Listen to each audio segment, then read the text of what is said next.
Baiklah, bismillahirrahmanirrahim. Assalamualaikum warahmatullahi wabarakatuh. Perkenalkan, nama saya Muhammad Ridho Saputra dengan NIM 201400026. Baiklah, di sini saya akan menjelaskan beberapa materi tentang evaluasi pembelajaran matematika. Hal ini saya tujukan untuk memenuhi tugas UTS dari mata kuliah evaluasi pembelajaran matematika dengan dosen pengampu Ibu Nita Putri Utami.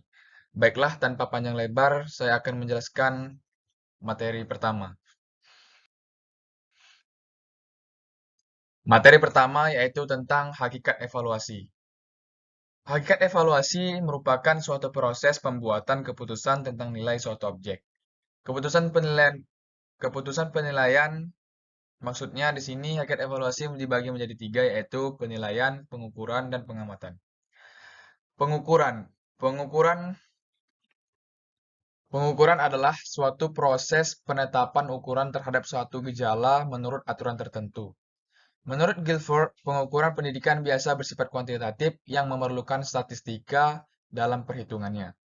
Adapun pengertian menurut pengukuran para ahli yang lain, menurut Asmawi Zainul dan Nui Nasution, mengartikan pengukuran sebagai pemberian angka kepada suatu atribut atau karakteristik tertentu menurut aturan formasi yang jelas. Adapun menurut Gonglesi, pengukuran adalah proses pengumpulan data melalui pengamatan empiris. Contoh pengukuran. Contohnya dalam bidang pendidikan yaitu mengukur prestasi belajar siswa dengan cara diberikan soal-soal berbentuk tes atau kuesioner dan pengelolaan hasil jawaban mereka dalam bentuk angka-angka itulah prestasi yang dicapai siswa. Pengukuran Pengukuran hasil belajar siswa ini diperoleh setelah beberapa pokok pembahasan dari suatu materi matematika pada semester dilakukan pemberian tes. Yang kedua ada penilaian. Penilaian menurut para ahli. Yang pertama ada menurut Menteri Pendidikan Nasional atau Pemdiknas pada tahun 2000, nomor 20 tahun 2007 menyebutkan bahwa penilaian pendidikan adalah proses pengumpulan dan pengelolaan informasi untuk menentukan pencapaian hasil belajar siswa. Penilaian hasil belajar yang dilakukan oleh pendidik menggunakan berbagai teknik penilaian, yaitu berupa tes, observasi, penugasan baik secara first atau orang ataupun secara kelompok. Penilaian adalah salah satu usaha untuk mengumpulkan berbagai informasi secara berkesinambungan dan menyeluruh tentang proses dan hasil belajar yang telah dicapai oleh siswa melalui kegiatan belajar yang ditetapkan sebagai sehingga dapat dijadikan dasar untuk menentukan langkah selanjutnya. Jadi, penilaian itu adalah sebuah proses pengumpulan data untuk menentukan sejauh mana dan sedalam hal apa bagaimana ketercapaian tujuan pendidikan, apa dan bagaimana yang belum tercapai dan apa yang menjadi penyebabnya. Adapun tujuan dan fungsi penilaian yaitu penilaian yaitu setiap kegiatan yang dilakukan pasti memiliki tujuan tertentu. Entah tujuan secara kelompok peserta didik untuk ditingkatkan dalam pembelajaran remedial dan atau yang lainnya.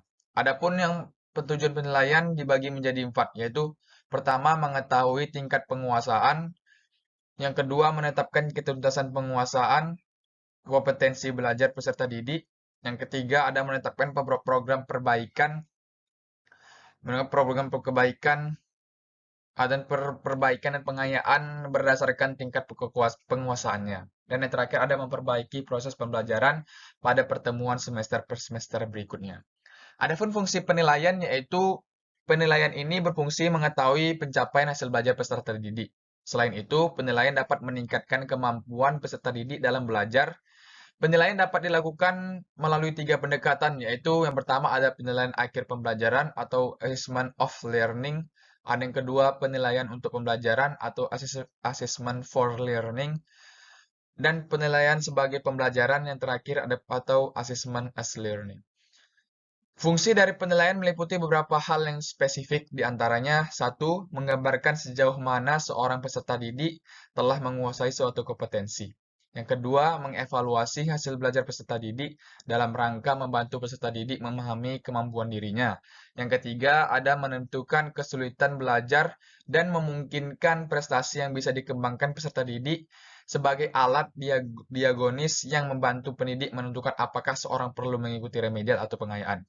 Dan yang terakhir, sebagai kontrol peserta didik dan satuan pendidikan tentang kemajuan peserta didik. Adapun ciri-ciri penilaian pendidikan yaitu dibagi menjadi 4. Yang pertama ada ciri pertama yaitu bahwa penilaian dilakukan secara tidak langsung. Yang kedua ada penilaian pendidikan yaitu penggunaan ukuran kuantitatif. Yang ketiga ada ciri ketiga yaitu bahwa penilaian pendidikan menggunakan unit-unit satuan yang tetap. Contohnya IQ di atas 105. Dan yang ciri yang keempat adalah bersifat relatif, artinya tidak sama atau selalu tetap dari satu ke waktu yang lain. Adapun teknik penilaian yaitu dibagi menjadi 7. Teknik penilaian untuk kerja, teknik penilaian untuk sikap, teknik penilaian untuk tertulis, teknik penilaian proyek, teknik penilaian produk, teknik penggunaan portofolio, dan teknik penilaian diri. Kita masuk ke 3 yaitu evaluasi. Apa sih evaluasi itu? Evaluasi adalah sarana untuk mendapatkan informasi yang diperoleh dari proses pengumpulan dan pengolahan data.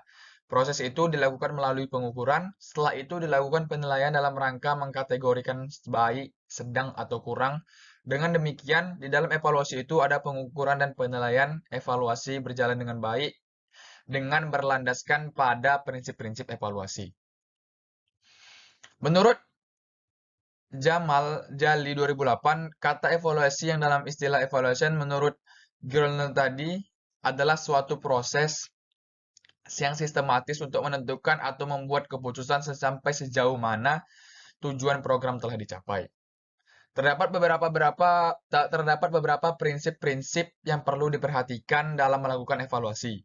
Betapapun baiknya prosedur evaluasi diikuti dan betapapun baiknya teknik evaluasi diterapkan apabila tidak dipadukan dengan prinsip-prinsip penunjangnya, maka hasil evaluasinya pun akan kurang dari yang diharapkan. Adapun prinsip-prinsip evaluasi meliputi yang pertama prinsip keterpaduan. Dalam hal evaluasi, karena evaluasi merupakan komponen integral dalam program pengajaran. Yang kedua ada prinsip keterlibatan. Prinsip keterlibatan siswa berkaitan erat dengan metode belajar seperti cara belajar aktif CBSA, metode diskusi kelompok, metode discovery, dan lain-lain. Yang ketiga ada prinsip koherensi. Yang dimaksud adalah evaluasi harus berkaitan dengan materi pembelajaran yang sudah disajikan dan sesuai dengan ranah kemampuan yang hendak diukur. Yang keempat ada dari sisi pedagogis, evaluasi juga perlu diterapkan sebagai upaya perbaikan sikap dan tingkah laku siswa. Evaluasi dan hasilnya dipakai sebagai alat motivasi untuk siswa dalam kegiatan pembelajaran.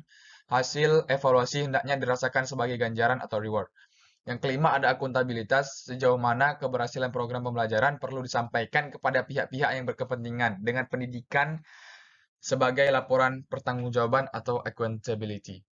Adapun fungsi evaluasi dibagi menjadi 6. Yang pertama ada fungsi evaluasi selektif, yang kedua ada diagnostik, yang ketiga ada fungsi penempatan, yang keempat ada pengukuran keberhasilan, yang kelima ada tes formatif, dan yang terakhir ada tes sumatif. Tujuan evaluasi pembelajaran dibagi menjadi 4. Yang pertama, mendeskripsikan kemampuan belajar siswa. Contohnya saja, nilai dan pengukuran yang diperoleh dari siswa dapat dinilai kemampuan siswa dengan kategori siswa kemampuan tinggi, sedang, dan rendah selama proses pembelajaran. Yang kedua, untuk mengetahui tingkat keberhasilan proses pembelajaran. Yang ketiga, menentukan tindak lanjut hasil penilaian. Dan yang terakhir, memberikan pertanggungjawaban atau accountability. Manfaat evaluasi sendiri bagi siswa memberikan informasi seberapa jauh ia telah menguasai bahan pembelajarannya yang telah disajikan guru. Dengan informasi itu, siswa dapat mengambil langkah-langkah yang sesuai. Terdapat 2 kemungkinan bagi siswa untuk mengambil sikap dan langkah-langkahnya yang sesuai, yaitu evaluasi yang tidak memuaskan dan evaluasi yang memuaskan. Manfaat evaluasi bagi guru yakni terdapat petunjuk mengenai keadaan siswa, kondisi materi yang telah diberikan, kelemahan atau keunggulan metode pembelajaran. Karena hasil yang diperoleh dan evaluasi itu adalah hasil yang dicapai setiap siswa, maka hasil belajar tersebut memberikan informasi kepada guru tentang kemajuan belajar siswa, tentang kesulitan belajar yang dialami siswa.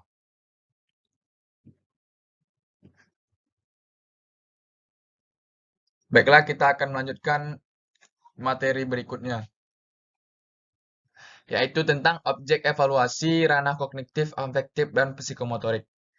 Subjek, objek, dan teknik evaluasi pembelajaran, serta rubrik penskoran. Yang pertama ada subjek evaluasi. Subjek evaluasi adalah orang yang melakukan penilaian. Subjek atau pelaku evaluasi pendidikan ialah orang yang melakukan pekerjaan evaluasi dalam bidang pendidikan di sekolah akan sangat bergantung pada ditentukan oleh suatu aturan yang menetapkan pembagian tugas untuk melakukan evaluasi tersebut. Jadi, subjek evaluasi pendidikan itu dapat berbeda-beda orangnya.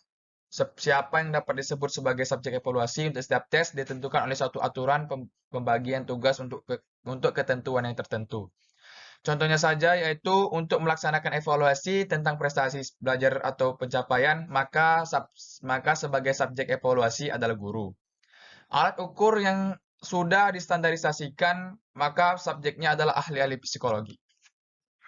Di samping alatnya yang harus bersifat rahasia, maka subjek evaluasi haruslah seseorang yang betul-betul ahli karena jawaban dan tingkah laku orang dites harus diinterpretasikan dengan cara tertentu.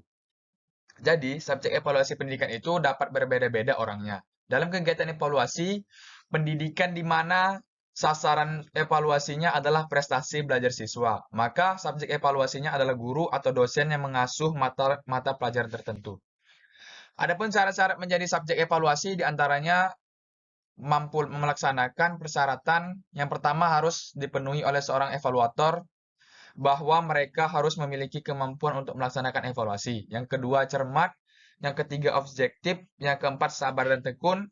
Dan yang kelima, hati-hati dan bertanggung jawab karena pekerjaan evaluasi dengan penuh pertimbangan. Namun apabila masih ada ketentuan. Yang kedua ada objek evaluasi, ranah kognitif, afektif, dan psikomotor. Ranah kognitif untuk dapat diterima sebagai calon peserta didik dalam rangka mengikuti program pendidikan tertentu, maka para calon peserta didik dan harus mengikuti kemampuan calon peserta didik yang sesuai atau memadai sehingga dalam mengikuti proses pembelajaran pada program pendidikan tertentu nantinya peserta didik tidak akan mengalami banyak hambatan atau kesulitan.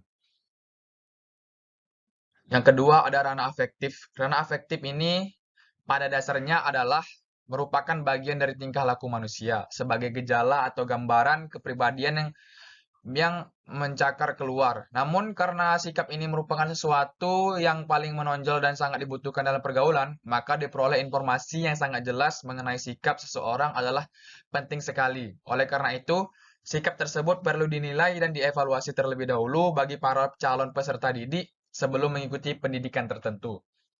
Yang terakhir ada ranah psikomotor. Kepribadian adalah sesuatu yang terdapat pada diri seseorang yang menampakkan bentuknya dari tingkah lakunya. Sebelum mengikuti program pendidikan tertentu, para calon peserta didik perlu terlebih dahulu dievaluasi kepribadiannya masing-masing. Sebab baik buruknya kepribadian mereka secara psikologis akan dapat memengaruhi keberhasilan mereka dalam mengikuti pembelajaran tertentu. Yang C ada teknik evaluasi. Teknik evaluasi ini menurut Indra Kusuma adalah suatu alat atau prosedur yang sistematis dan objektif untuk memperoleh data-data atau keterangan-keterangan yang diinginkan. Seseorang dengan cara yang boleh dikatakan cepat dan tepat dalam kaitannya dengan rumusan tersebut sebagai alat evaluasi hasil belajar. Tes minimal mempunyai dua fungsi, yaitu satu untuk mengukur tingkat penguasaan terhadap seperangkat materi, dan yang kedua ada untuk menentukan kedudukan atau perangkat siswa dalam kelompok tentang penguasaan materi dan penyampaian tujuan pembelajaran tertentu.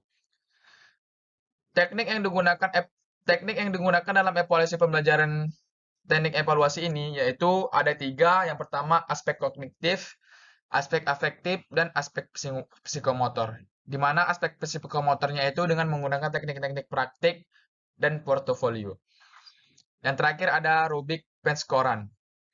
Rubrik merupakan panduan penilaian yang menggambarkan kriteria yang diinginkan guru dalam menilai atau memberikan tingkatan dari hasil pekerjaan siswa. Rubrik perlu memuat daftar karakteristik yang diinginkan yang perlu ditunjukkan dalam suatu pekerjaan siswa, disertai dengan panduan untuk mengevaluasi masing-masing karakteristik tersebut. Tujuan penilaian rubrik ini, dalam hal ini tujuan dari penilaian rubrik ini, siswa diharapkan secara jelas memahami dasar penilaian yang akan digunakan untuk mengukur suatu kinerja siswa. Kedua pihak, guru dan siswa, akan mempunyai pedoman bersama yang jelas tentang tuntutan kinerja yang diharapkan. Adapun manfaat penilaian rubrik ini yaitu rubrik menjelaskan deskripsi tugas, rubrik memberikan informasi bobot penilaian, penilaian lebih objektif dan konsisten, para peserta didik pembelajaran aktif, dan lain sebagainya. Macam-macam penilaian rubrik. Berikut ini merupakan macam-macam penilaian rubrik. Yang pertama ada jangka penampilan konsisten dan fokus. Yang kedua ada menyokong feedback yang detail dan formatif.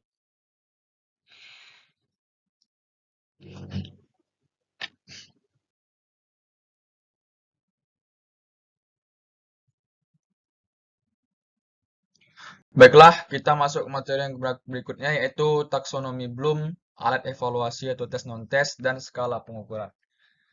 Secara etimologi, kata taksonomi Bloom berasal dari bahasa Yunani yaitu teksis dan nomos. Teksis berarti pengaturan dan nomos berarti divisi. Jadi secara etimologi, taksonomi dapat diartikan sebagai hukum yang mengatur sesuatu tertentu, di mana taksonomi yang lebih tinggi bersifat lebih umum dan taksonomi yang lebih rendah bersifat lebih spesifik. Taksonomi adalah sebuah kerangka untuk mengklarifikasikan pernyataan-pernyataan yang digunakan untuk memprediksi kemampuan peserta didik dalam belajar sebagai hasil dari kegiatan pembelajaran. Taksonomi Bloom telah mempengaruhi pendidikan baik secara langsung maupun tidak langsung dalam pengembangan kurikulum, desain pembelajaran, dan pendidikan guru. Hal ini terbukti handbook atau taksonomi beserta dengan contoh-contohnya yang ditengah-tengahkan dalamnya kerap kali dikutip dalam banyak sekali buku teks tentang pengukuran. Pengaruh taksonomi Bloom lama telah dirasakan sampai saat ini dan memberi manfaat yang sangat berharga. Dalam kerangka konsep ini, tujuan pendidikan oleh Bloom dibagi menjadi 3, yaitu kognitif, afektif, psikomotor. Jenis-jenis taksonomi Bloom yaitu ranah kognitif yang mencakup ingatan atau pengenalan terhadap fakta-fakta tertentu, pola-pola prosedural, dan konsep-konsep yang memungkinkan berkembangnya kemampuan skill-skill pembelajaran terhadap siswa. Yang kedua ada ranah afektif, ranah yang berkaitan dengan perkembangan perasaan, sikap, dan emosi.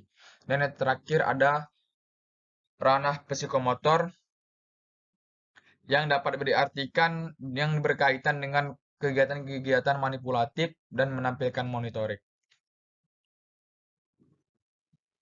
Menurut Anderson, dimensi proses kognitif terdiri atas beberapa tingkat, yaitu yang pertama remember atau mengingat, yang kedua ada understand atau memahami, yang ketiga ada apply, menerapkan, yang keempat ada analysis atau menganalisis, yang kelima ada evaluate atau menilai, yang keenam ada create atau mencipta. Taksonomi Bloom ranah afektif ini mencakup tentang 5 hal, yaitu penerimaan, responsif, nilai yang dianut, organisasi, dan karakterisasi. Banyak contoh-contoh kata kerja operasional dan contohnya di dalam ranah kognitif taksonomi Bloom ini yang setelah dijelaskan kepada kelompok-kelompok yang telah ditampilkan pada materi taksonomi Bloom tersebut. Yang kedua ada alat evaluasi tes dan non-tes. Instrumen evaluasi pembelajaran matematika merupakan alat ukur yang dipakai dalam pembelajaran matematika untuk menilai dan mengevaluasi sampai sejauh mana proses pembelajaran matematika mencapai sasarannya. Dalam realitasnya, kata evaluasi seringkali dipakai dengan kata penilaian. karena adanya tes yang sering dipakai dalam matematika. Dalam pembahasan sebelumnya, kita telah mendapat pengertian dari taksonomi Bloom ataupun pengertian-pengertian tentang yang lain. Jadi, sering dikaitkan antara pengertian-pengertian dari yang keduanya. Menurut KBBI, kata instrumen dapat diartikan sebagai alat yang digunakan dalam kegiatan atau sarana untuk mengumpulkan data sebagai bahan pengelolaan. Instrumen arti sederhananya adalah seperangkat alat ukur berupa tulisan, materi, lisan yang dipakai untuk mengukur sesuatu. Alat ukur yang dimaksud adalah yang digunakan dalam pendidikan. Bentuk soal yang digunakan untuk menguji kompetensi sebaiknya terdiri dari berbagai bentuk soal. Contohnya saja kuis, ujian tengah semester, sumatif, dan penempatan.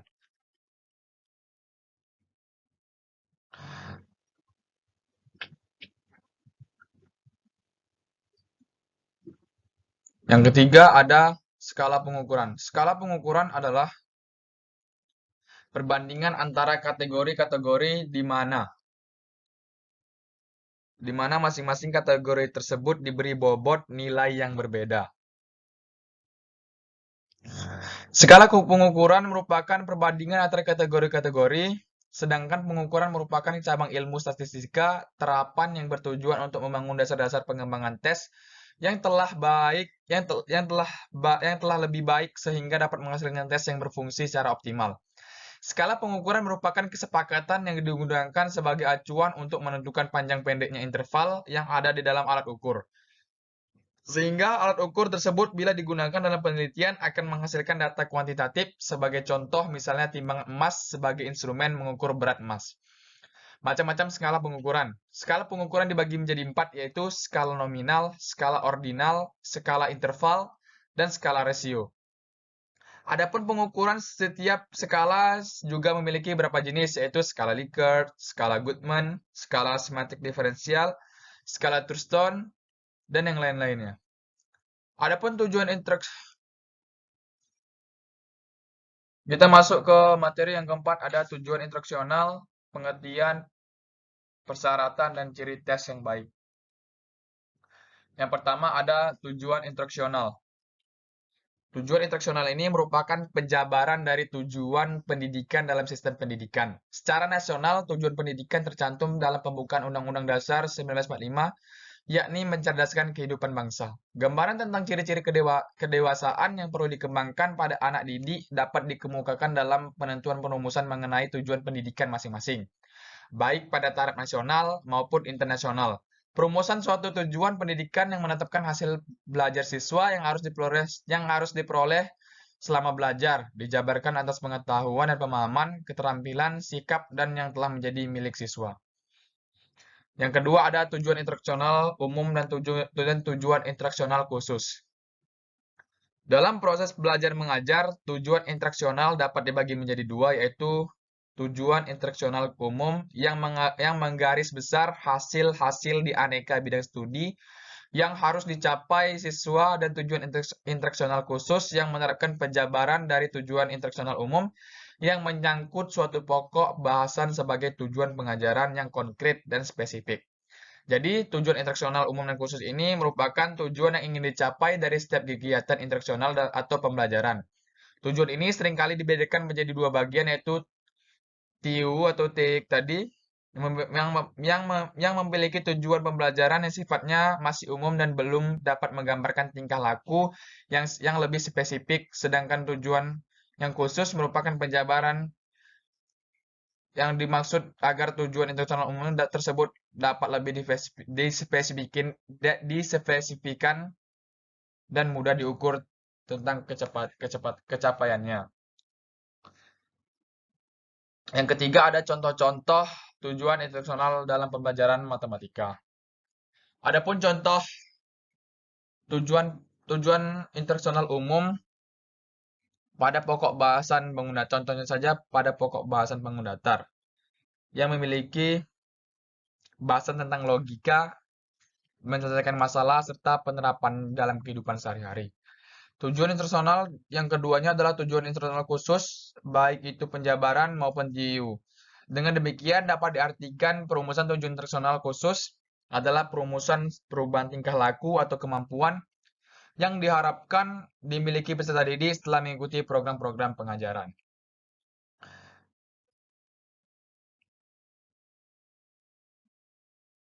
Yang keempat ada pengertian tes.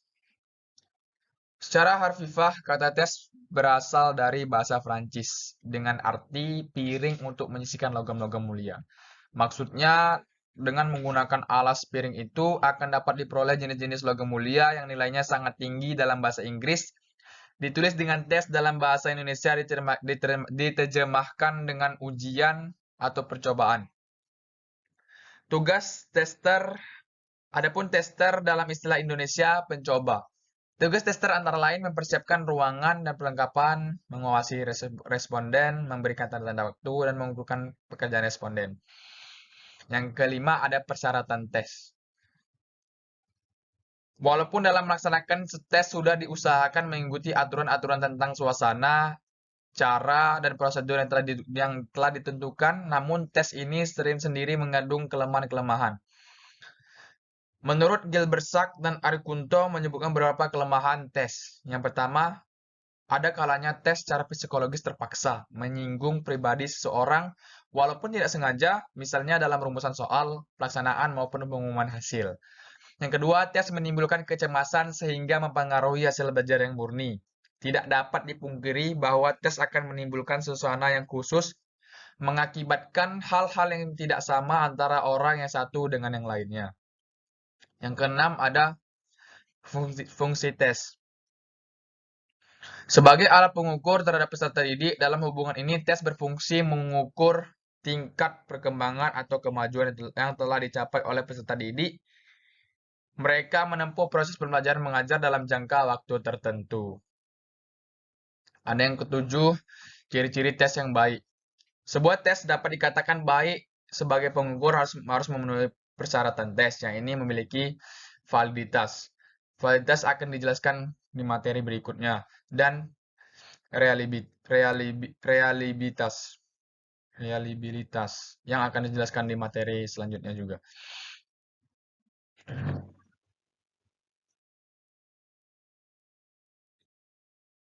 Baiklah, kita masuk materi kelima yaitu validitas dan reliabilitas.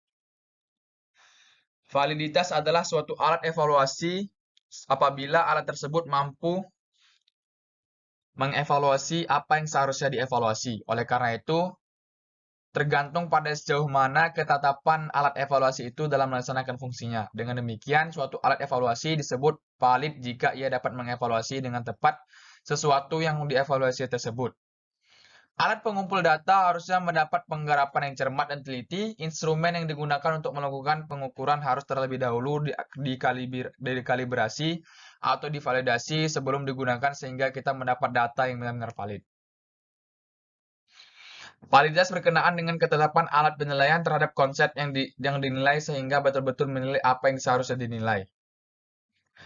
Berdasarkan pelaksanaan validitas dapat dikelompokkan menjadi dua, yaitu validitas logik dan validitas kriterium. Termasuk yang kedua ada reliabilitas. Reliabilitas adalah indeks yang menunjukkan sejauh mana suatu alat ukur dipercaya atau dapat diandalkan. Reliabilitas ini mengacu pada keajegan hasil evaluasi, yakni konsisten skor tes atau tes skor. Dari masa ke masa, jika seorang guru memperoleh skor yang sama pada tes yang sama pada kelompok siswa yang sama pada waktu yang berbeda. Makna reliabilitas ini dapat diklarifikasikan dengan memperhatikan hal-hal berikut. Yang pertama ada mengacu pada hasil yang diperoleh, biasanya mengacu pada jenis konsistensi tertentu. Masuk berikutnya materi yang keenam ada kemampuan matematis. Kemampuan matematis ialah kemampuan untuk menghadapi permasalahan baik dalam matematika maupun kehidupan nyata. Kemampuan matematis ini sendiri terdiri atas penalaran matematis, komunikasi matematis, kemampuan penalaran matematis, dan pemecahan masalah. Yang masuk yang pertama ada pemahaman konsep. Pemahaman konsep ini adalah bukan hanya sekedar mengingat fakta, akan tetapi berkenaan dengan kemampuan menjelaskan, menerangkan, menafsirkan, atau kemampuan menangkap makna. Konsep adalah suatu kelas ataupun program pendidikan yang merefleksi kompetensi sehingga dapat mengantarkan peserta didik untuk menjadi kompeten dalam berbagai ilmu pengetahuan. Yang ketiga ada jenis-jenis pemahaman konsep.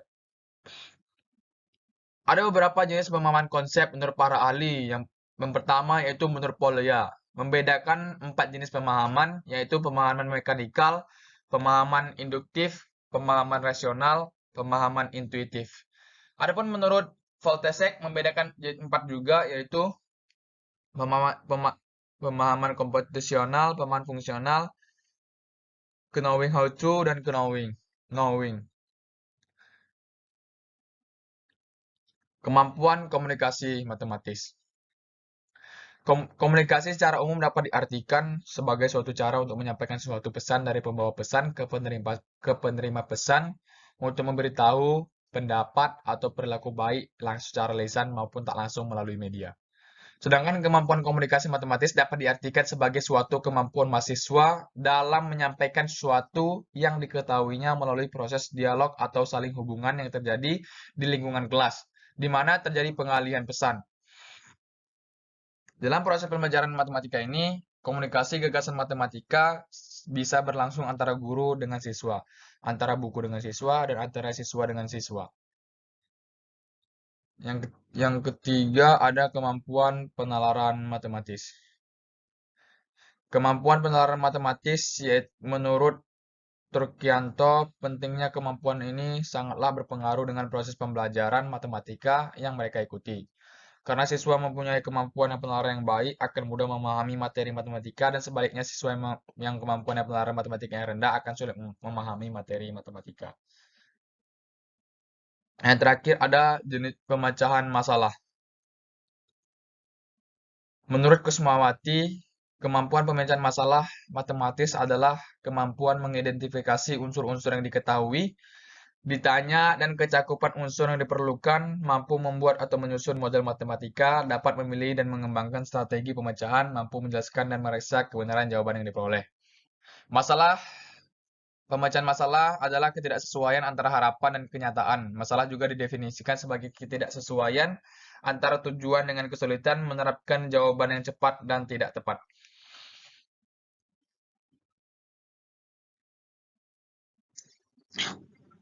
Baiklah, kita masuk ke materi yang terakhir, yaitu kemampuan matematis, koneksi, berpikir kritis, berpikir kreatif literasi, dan high order thinking skill. Yang pertama ada kemampuan koneksi matematis.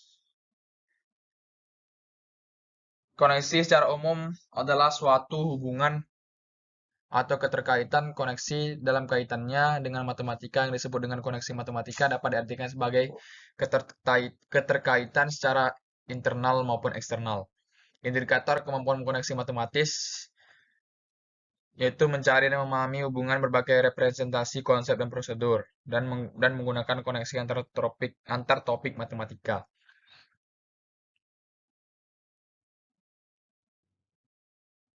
Yang kedua ada kemampuan berpikir kritis.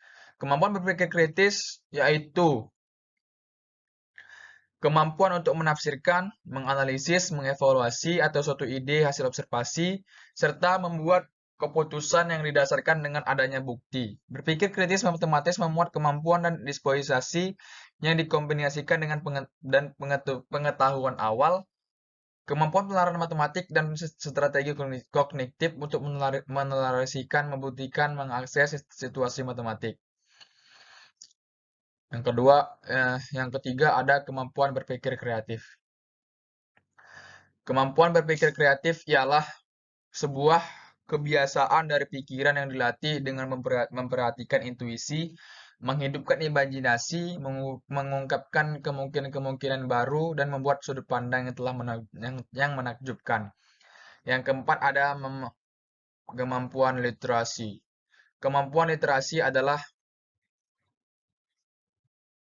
suatu kemampuan kemampuan merumuskan, menggunakan dan menafsirkan matematika dalam berbagai konteks yang dalamnya berupa bernalar secara matematis, berpikir tingkat tinggi, dan sebagainya.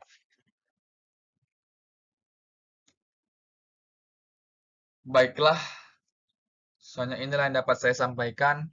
Kurang dan lebihnya saya mohon maaf. Kepada Allah saya mohon ampun. Kepada pendengar saya mohon maaf.